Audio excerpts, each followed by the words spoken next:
AITA for leaving my girlfriend's birthday dinner after her friend exposed her breakup test? My name is Chris, I'm 28, and until last weekend, I thought I was the guy who had finally figured out how to be patient in a relationship. I live in Chicago and work in logistics for a furniture company, which basically means my whole day is solving problems before customers realize there was ever an issue. My girlfriend, Lauren, used to joke that I was too calm for my own good, especially because I'm the kind of person who checks the reservation twice, keeps a phone charger in my car, and still remembers everyone's unique coffee order. We had been together a little over 2 years. It was long enough that I knew how she liked her fries, which side of the bed she preferred, and exactly what tone meant she was about to say, "I'm fine," when she absolutely was not fine. Lauren was 27, funny, pretty, social, and the kind of person who could turn a random Tuesday into an event if she wanted to. She liked brunch reservations, birthday countdowns, social media stories with little white text in the corner, and making people feel like they were part of something. When things were good between us, they were really good. She was affectionate in a way that made you feel chosen. She'd send me pictures of dogs she saw on the sidewalk, bring me iced coffee when she passed my office, and fall asleep with one hand tucked under my arm like I was someone she needed close. She was also highly dramatic. I used to say that gently, like it was just a personality trait. Lauren didn't get upset quietly. She got upset with silence, then a vague story post, then a carefully timed request for space, then a conversation where somehow I ended up apologizing for things I didn't fully understand. She never called them tests. She called them needing reassurance. The first time it happened, we had been dating maybe 7 months. I told her I couldn't make brunch with her friends because my warehouse team had a shipment issue, and I had to go in. She said it was fine. Then she didn't answer me for 6 hours. That night she posted, "Sometimes people show you where you stand," with a sad song playing over a picture of her drink. I called her, but there was no answer. I texted, "Did I do something wrong?" She replied, "No, Chris. You're busy. I get it." That meant I was supposed to understand I had made a mistake. By midnight, I had written 3 paragraphs explaining that work didn't mean I didn't care about her. The next morning, I brought her coffee and a blueberry muffin from the place by her apartment. She softened immediately, kissed me, and said, "I just needed to know you'd notice." At the time, I thought that was maybe what love was. Not the silent treatment part, but noticing, showing up, repairing the connection. Then there were other incidents. One time she said maybe we should take a break because I didn't sound excited enough about concert tickets she wanted. Another time she went cold because I didn't comment on a photo fast enough, even though I had been driving. Once, after a normal disagreement about me being tired after work, she came over crying and said she didn't know if she could be with someone who made her feel unwanted. That night stuck with me because I really believed I had failed her somehow. She sat on my couch with her knees pulled up, wiping her eyes with the sleeve of my hoodie, and said, "Maybe we're forcing this." I remember my chest tightening. I remember trying to stay calm because if I panicked, I thought it would make things worse. I told her I loved her. I told her I wanted us to work. She said she needed to leave and think. I followed her down to the parking lot of her building after driving her home. She went inside, and I sat in my car in the same spot for 40 minutes. It was the third space from the end, under the flickering light by the back entrance. I cried with my hands on the steering wheel, trying to breathe quietly like someone could hear me through the windshield. The next morning, I sent flowers to her office. They were white tulips because she disliked roses and said tulips felt less obvious. I apologized in the card for making her feel unsure. She called me at lunch and said, "I don't want to break up. I just needed to know you'd fight for me." I should have heard the warning in that sentence. Instead, I felt relieved. So when Lauren's birthday came around this year, I wanted to do it right. Not because I was scared exactly, though maybe some part of me was anxious. I told myself I just wanted her to feel celebrated. She had been dropping hints for a month about wanting a real birthday dinner, not just drinks at somebody's apartment. Her closest friend, Maya, had texted me 3 weeks earlier. "Maya, are you planning something, or should we step in?" Me, already on it. Maya, good. She deserves effort. That message annoyed me, but I swallowed it. Maya always had a way of sounding like she was grading me. She was Lauren's best friend, 27 like her, sharp, confident, and always ready with advice nobody requested. She liked saying things like, "Men need to be taught standards," and Lauren would laugh like Maya had just solved all relationship problems. I booked a table for 8 at a modern Italian restaurant in the West Loop. It was the kind of place with exposed brick walls, tiny lamps on every table, and beverages that cost more than my weekday lunches.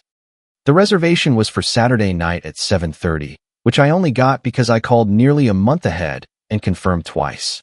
I ordered Lauren's favorite lemon raspberry cake from a bakery near Lincoln Park and picked it up that afternoon. The receipt was still sitting in my cup holder because I had rushed from the bakery to my apartment to change. I also bought her a necklace she had saved on her phone. It was gold and simple, with a little oval pendant. She had shown it to me once and said, "I'm not saying buy this for me, but if someone did, I wouldn't be mad." It cost more than I usually spend on gifts, but I wanted to see her face when she opened it. A few of her friends had said money was tight that month.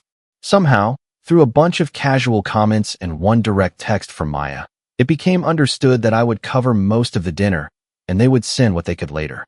I didn't love that, but I figured it was Lauren's birthday. I could handle it. By the time I got to the restaurant, I was tired but proud. I had the cake arranged with the host, the gift bag tucked under my arm, and the kind of hopeful feeling you get when you've done every practical thing possible and just need the night to cooperate. For the first hour, it did. The restaurant was packed and loud in that Saturday night Chicago way where every table sounded like it had something to prove. Servers moved between chairs with trays of drinks and appetizers. Every few minutes, the front door opened and let in cold air from Randolph Street. Our table was squeezed between a birthday group with balloons and a couple who looked like they were on a difficult date. Lauren looked beautiful. She wore a black dress and silver heels, and when she saw the little printed menu card with "Happy Birthday, Lauren" at the top, she put both hands over her mouth. "Chris did this?" she asked. Maya tilted her head at me. "Look at him earning points." Lauren ignored the tone, came around the table, and hugged me hard. "You're the best," she said into my shoulder. I wanted to believe that. I really did. Her friends took photos before anyone sat down. Lauren with Maya. Lauren with Tasha. Lauren with Derek from work and 2 other co-workers. Lauren pretending to blow a kiss at the cake box when the server briefly brought it out to confirm it was ours. I stood off to the side holding her purse while everyone adjusted angles and lighting. Tasha, who was loosely friendly with me, bumped my arm and said, "You did good, Chris." "Thanks," I said. She lowered her voice. Seriously, she was nervous you'd underdo it. I laughed because I thought she was joking. "Good thing I overdid it then." Tasha smiled, but it didn't quite settle on her face. Dinner started normally. People ordered appetizers for the table. Derek pushed for a round of strong drinks, even though Lauren said she only wanted something light. Maya said, "It's her birthday. Don't be boring," so the drinks appeared. I had one and then switched to water because I was driving. Lauren kept touching my arm, leaning into me, and calling me sweet when someone complimented the restaurant. "Chris did all this," she said for maybe the 5th time when the cake came up in conversation. "Isn't he sweet?" Derek raised his glass. To Chris, surviving Lauren's birthday expectations. Everyone laughed, including me. Then Lauren, flushed from the attention and beverages, smirked and said, "He's lucky he survived the last breakup scare." It was one of those comments people make when they think everybody understands the joke. I didn't, but I felt a little knot in my stomach. Before I could ask what she meant, Tasha laughed too loudly. She had finished her drinks quickly and was leaning on one elbow, her makeup a little smudged under one eye. "Wait," she said, pointing between us with her fork. "Is this the real breakup or the test one?" The table went silent so fast it felt staged. Forks stopped moving. Derek looked down at his glass, like something fascinating had appeared in the ice. One of Lauren's co-workers whispered, "Oh my goodness." Maya's face hardened. "Tasha," Maya snapped. "Be quiet." Lauren froze with her drink halfway to her mouth. I looked at Tasha first, then at Lauren. "What test one?" I asked. Nobody answered. The restaurant was still loud around us. Glasses clinked. Someone at the next table laughed. A server squeezed past my chair with a tray of pasta, and I remember thinking it was strange how the world kept moving when my entire understanding of the last 2 years had stopped. Lauren put her glass down carefully. She had too much to drink. "I'm not that tipsy," Tasha muttered, then immediately looked like she wished she could pull the words back into her mouth. Maya leaned forward. "It was literally nothing. Don't make it weird." That was the first thing that made my skin go cold. It wasn't Tasha's comment. It was Maya answering before Lauren did. I kept my voice even. Lauren, what test won? She gave a small, forced laugh. Chris, come on. It's my birthday. I know what day it is. Then don't do this here. I looked around the table. Derek still wouldn't meet my eyes. Tasha had both hands around her water glass. Maya stared at me like I was the one being unreasonable. I said, I'm going to ask one more time. What breakup test? Lauren's face changed. She didn't look fully guilty, but rather annoyed that a private mess had spilled into a public space. It was months ago, she said quietly, and it wasn't a big deal. My stomach dropped because I already knew. I knew before she explained it. My mind went straight to the parking spot under the flickering light. The white tulips. The 40 minutes with my hands on the steering wheel. What wasn't a big deal? I asked. Lauren glanced at Maya, then back at me. I was feeling insecure. I said maybe we should break up to see if you'd actually care. The words were simple. The emotional impact was heavy. I heard myself ask, the night at your apartment? Lauren's mouth tightened. The night I sat outside in my car. I said. She whispered, Chris. The night I sent flowers to your office the next morning? Maya sighed like I was dragging things out. Okay, but you did care. That was the point. I turned my head and looked at her. Derek finally said, Maya, maybe leave it alone. I asked Lauren, you told them I cried? Lauren looked away. That was answer enough, but I wanted to hear it. There are moments when your brain needs the harsh truth stated plainly before it will stop protecting the person who hurt you. You told them? I asked again. Not like that, Lauren said. The phrase landed harder than a yes. That means yes, I said. No, it means you're twisting it. I'm twisting the breakup you faked. Her eyes filled with tears, and normally that would have pulled me back. Normally I would have softened, lowered my voice, asked if we could talk outside, and tried to save her from embarrassment even while I was hurting inside. This time, I watched the tears come and felt something different. It wasn't satisfaction, and not even anger at first. Just recognition. This wasn't genuine pain. It was damage control. I looked around the table again. Who knew? No one answered. That silence was worse than any confession. Tasha whispered, Chris, I'm sorry. Maya shot her a strict look. Stop talking. I said, did you talk about me in the group chat? Lauren wiped under her eye. Not in the way you're making it sound. I almost laughed, but there was nothing funny about the situation. Show me. Her expression sharpened. Excuse me. Show me the chat. No, you're not going through my phone at my birthday dinner. You're right, I said. I'm asking to see the conversation where apparently my genuine distress was being discussed by everyone sitting here. Lauren's voice shook. You're embarrassing me. I said. You mean I'm embarrassing you in front of the people who already knew? That shut her down for a second. A server came by and asked if everything was okay. Her eyes flicked between Lauren's tears and the untouched pasta in front of me. Lauren said, We're fine.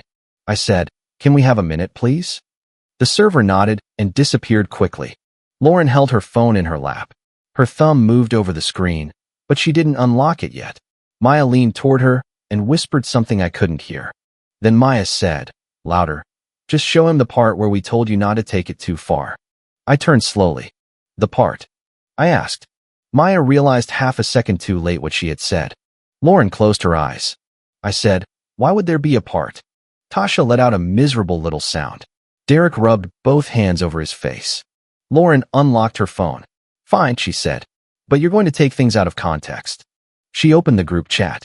The name at the top was something childish, birthday baddies, with a pink heart and a celebration emoji. I almost hated how normal it looked. It was like any other group chat with inside jokes, dinner plans, memes, complaints about coworkers, and screenshots of outfits. Lauren held the phone, but I didn't take it. I said, Search the term breakup test. No. Search it. Maya said, This is ridiculous. Derek quietly said, Maya, stop. Lauren searched it with shaking hands. Messages popped up. Not one. Not two. A whole thread. Tasha, are we really doing breakup test night? Maya, yes. He's been too comfortable. Lauren, I'm nervous lol. Maya, don't fold too soon. Make him sweat. Derek, wow, poor guy. Maya, he'll be fine. Lauren scrolled too fast. Go back, I said. She didn't. I reached out with my palm open, not grabbing. Lauren, She hesitated, then handed me the phone like it burned her. I searched Chris crying. My fingers felt numb. There it was. Lauren, he's outside. I think he's crying.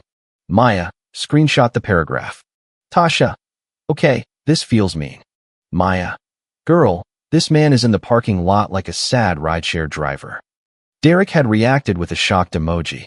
A couple of people at the table sucked in their breath, as if they hadn't remembered exactly how harsh it was until it was sitting there glowing in my hand. I searched flowers. Maya. If he sends flowers, he's trained. Lauren. He sent tulips. Maya. Aw, the program works. Tasha. Can we not call him trained? Derek. Tulips is wild. The man was really struggling. I stared at that message for a long second. The man was really struggling. I had been.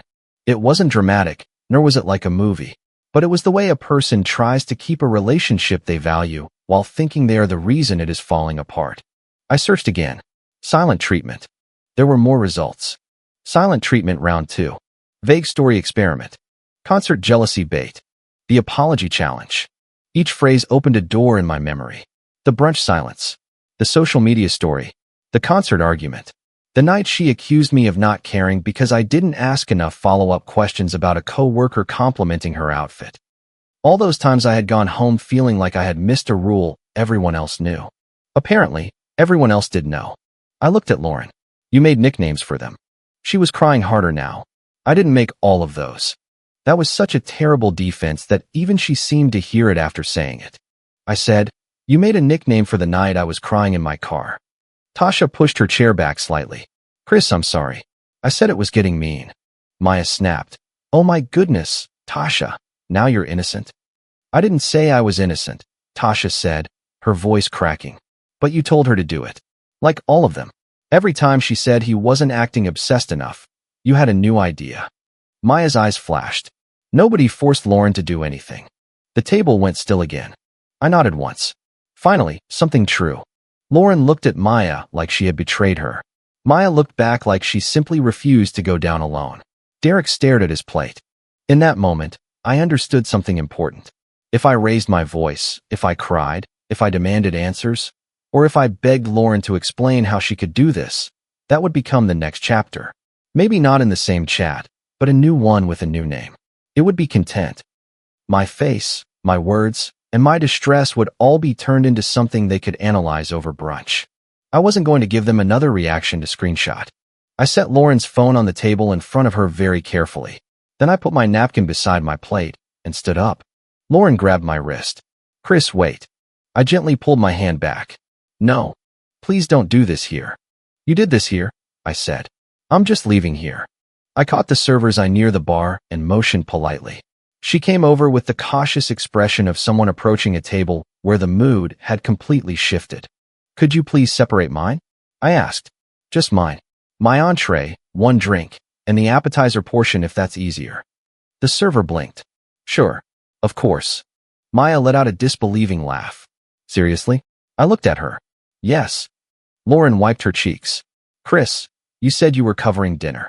I said that before I knew dinner was for an audience that had been laughing at me for months. Derek muttered. I can pay my part. Same. One coworker said quickly. Maya said, this is so petty. I didn't answer her. The server returned with the little black check presenter. Her hand was slightly awkward as she set it down, like she was trying not to be part of the tension. I gave her my card and said, I'm sorry for the trouble. No trouble, she said quietly. While she processed my payment, Lauren leaned toward me. Can we just go outside and talk? No. You're not even going to let me explain? I read the explanation. That was private. I looked at her then. I really looked. So was my breakdown in my car. She flinched. The server came back. I signed, left a generous tip, and slid the receipt into my pocket. Then I reached beside Lauren's chair and picked up the unopened gift bag. Lauren's hand shot out.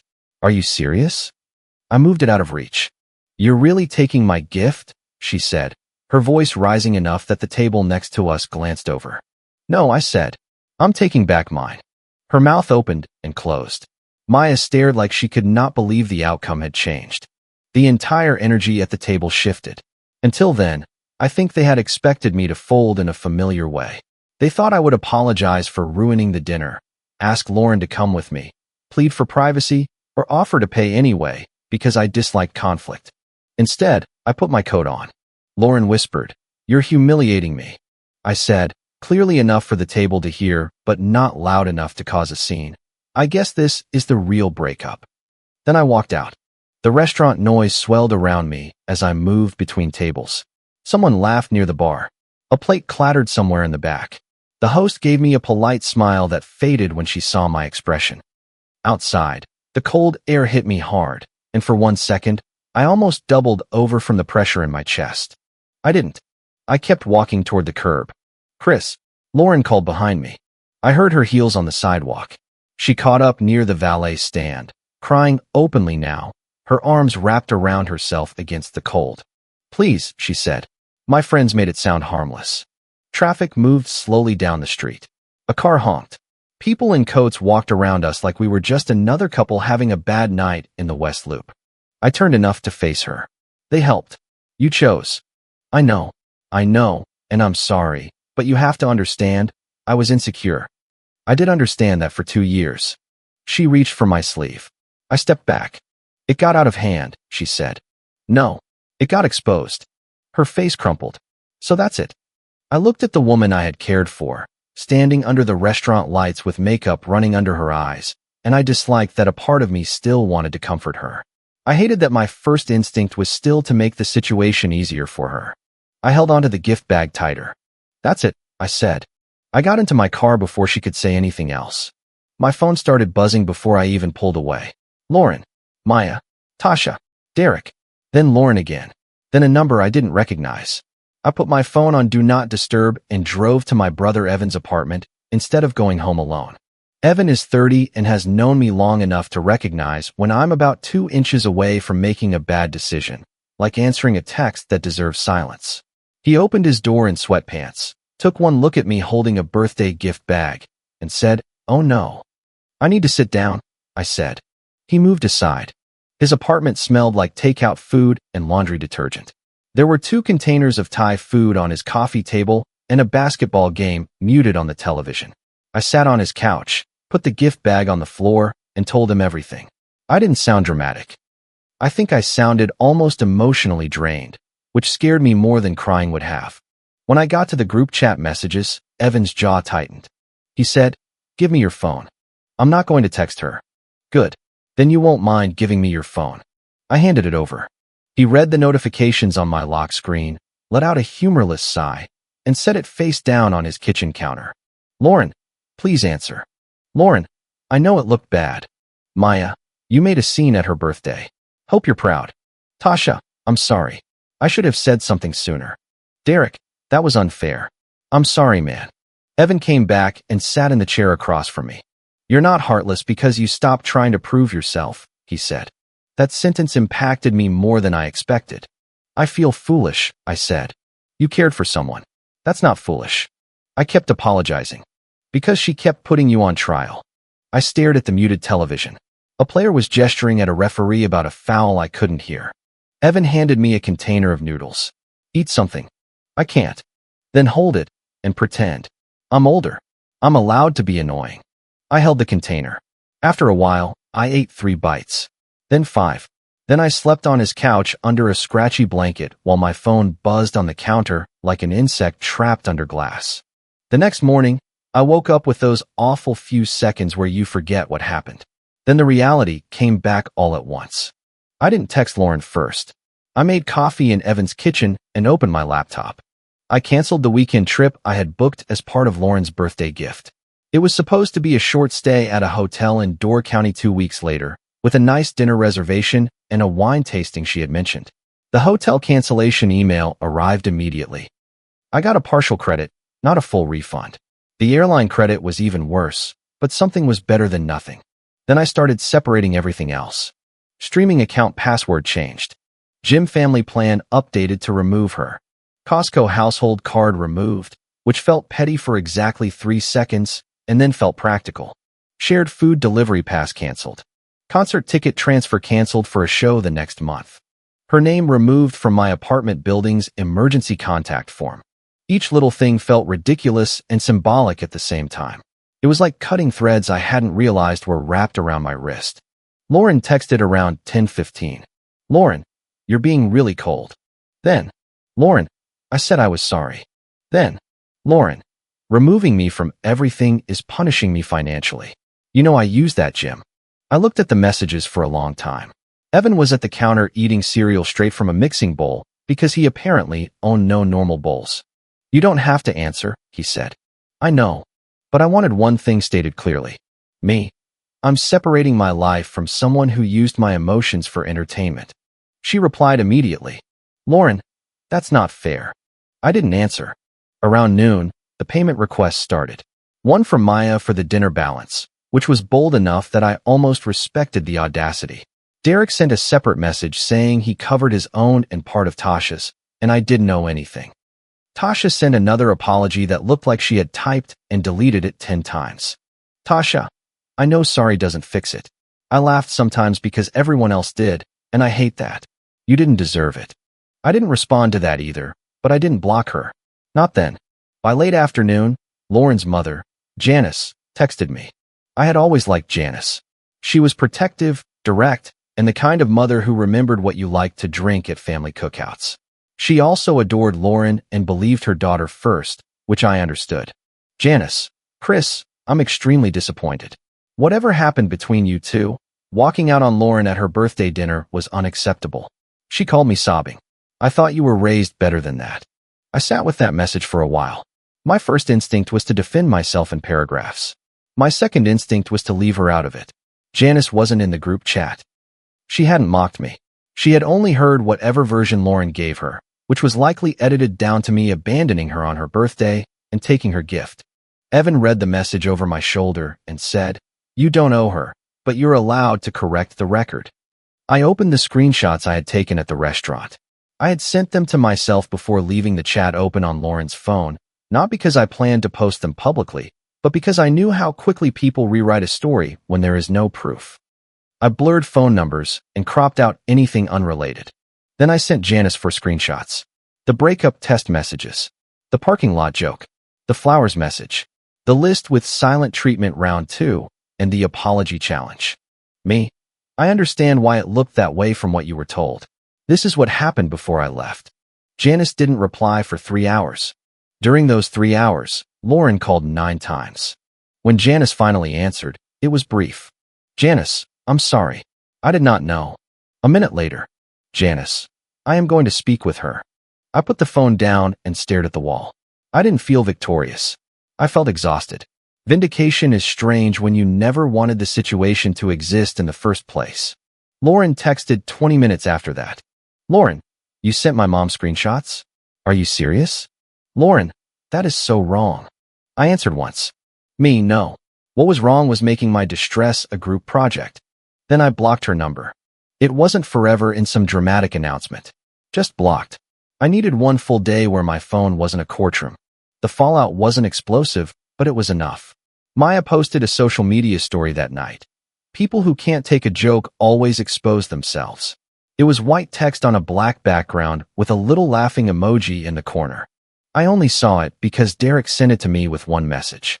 Derek, for what it's worth, that wasn't a joke. It was cruel. I'm sorry I laughed before I realized how bad it was. I didn't know what to say to him. Part of me appreciated it. Part of me wanted to ask how many times he had laughed before deciding there was a line crossed. So I left it alone. 2 people from the dinner unfollowed Maya by the next morning. One of Lauren's co-workers apparently told her privately that the whole thing was uncomfortable and that she shouldn't bring relationship tests into work gossip anymore. I heard that from Tasha, who sent one final message before I blocked the whole group. Tasha, I know you probably don't want anything from me. I just wanted you to know people aren't all buying Maya's version. I'm sorry I was part of it. Maybe that was genuine. Maybe it was guilt looking for a place to land. Either way, I didn't need to carry it. Lauren tried emailing after I blocked her number. Her first email was entirely an apology. I was insecure. I let them get in my head. I never meant to hurt you like that. Then, when I didn't respond, the next one came across as angry. You embarrassed me in front of everyone. You made my birthday about you. You're acting like I broke your trust completely. Then another apology. I miss you. I am so disappointed in myself. Can we please talk once? I didn't meet her. I didn't go to her apartment. I didn't give her one last emotional scene to turn into closure for herself. Instead, I packed her belongings into a cardboard box on my kitchen floor. A gray hoodie, her spare charger, a makeup bag from my bathroom drawer, a paperback she had left on my nightstand, and her apartment key to my place. I found one of her hair ties under my couch and threw that in too, not because it mattered, but because I didn't want to keep discovering pieces of her in small corners. Evan dropped the box off with Janice. Not Lauren. Janice. Lauren emailed after that. Lauren, you couldn't even face me? I almost responded with a long message. I even typed one. Then I deleted it and wrote the only sentence that mattered. Me. There's nothing left to talk about that wasn't already in the chat. After that, I blocked her email too. The necklace sat on my dresser for 2 days. The gift bag still had tissue paper sticking out of it, neat and gold and unfortunately pretty. I disliked looking at it. I hated that part of me had been excited to give it to her. I hated remembering myself in the store, asking the salesperson if the chain looked too delicate, imagining Lauren touching the pendant and smiling. On Wednesday after work, I returned it. The salesperson asked if there was anything wrong with the item. No, I said. Just the wrong person. She nodded like she understood enough not to ask more. I used part of the refund to book a small cabin outside Galena for the following weekend. It was nothing fancy. It was just a place with a porch, weak internet, and enough distance from Chicago that my brain might stop replaying the restaurant every 10 minutes. I drove out on Friday after work with a duffel bag, a gas station coffee that tasted burnt, and no plan beyond not checking Lauren's social media. The cabin was quiet in an ordinary way. The heater clicked too loudly. The porch chair wobbled. The television only had 3 channels that worked. It wasn't some cinematic healing retreat. It was just peaceful. Saturday morning, I sat on the porch in a hoodie, holding another bad coffee from a gas station down the road. The air smelled like damp leaves and wood smoke from somewhere nearby. My phone stayed inside on the kitchen counter. For the first time in a long time, I didn't feel like I was waiting for a mood to shift. I wasn't trying to decode a text. I wasn't wondering if a delayed reply meant I had failed another invisible test. I wasn't rehearsing apologies for mistakes I couldn't name. I missed Lauren. That was the frustrating truth. I didn't miss the chaos. I didn't miss the group chat. I didn't miss the way she made me prove my devotion by hurting myself on command. I missed who I thought she was. I missed the woman who brought me iced coffee, sent dog pictures, and fell asleep with her hand tucked under my arm.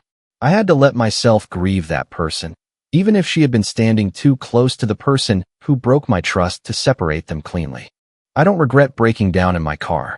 I don't regret sending flowers. I don't regret trying to fix things when I believed something was damaged. Those reactions meant I cared.